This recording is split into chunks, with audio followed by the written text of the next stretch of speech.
Greetings, everyone. So, this is the problem that we will solve for this video. We have a cube with a side length of 0.2 meters is placed on the ground. The cube's density is 8,000 kilograms per cubic meter. Determine the normal stress applied by the cube to the ground. So, let's have a solution. So, what happens in this problem? We have a cube, okay, that's placed on the ground. So the question is the normal stress applied by the cube to the ground. So we know that since the cube has a density, then it obviously has weight. And that weight is now its force, which is now applied to the ground. So if we have the normal stress that is equal to the P over A, the load over the area. Now, to get the load, that is P, that is simply the weight of the object. No? We have the weight of the object, that is your P. Since the object has a density with a volume, then the object will produce a weight, which will be directed downwards, no? Since weight is going downwards. So, to get the value of P, we need the density, or the volume, times the density. Okay? Volume times the density over the area.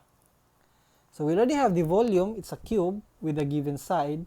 We already have the density. The question now is, what is the area?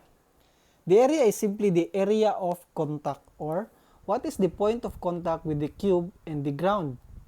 Now the point where the cube and the ground touches is the bottom part of the cube. And the shape of the bottom part of the cube is a square. So this is now a square area. Okay?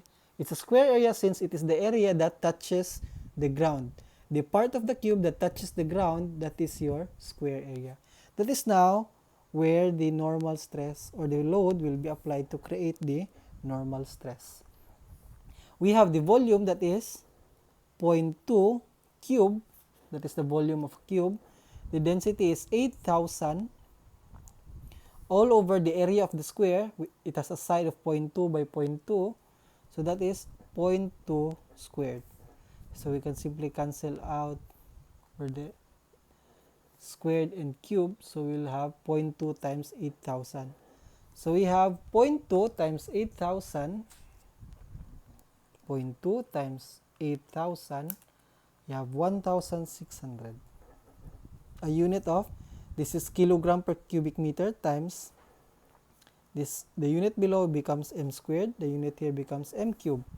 M squared because 0.2 m squared, 0.2 m cubed. So do we have m squared, m cubed. We cancel the m squared, we cancel the cube above, so we'll only get meter. The unit of this is kilogram per cubic meter. So kilogram per cubic meter times meter, 1 of the m is removed, so we have kilogram per meter squared. So that is now our normal stress. Okay? 1,600 kilogram per square meter. Or we can have it in Pascal form. Since this is kilogram, we change this into Newton. We simply multiply it by gravity, which is 9.81 meter per second squared. So we'll get the normal stress is equal to 1,600 times 9.81. 1,600 times 9.81, we have 15,696 kilogram times meter per second squared. That becomes Newton. Newton per meter squared, 165969, or the normal stress is now 15,696 Pascal. Okay, that is now the normal stress.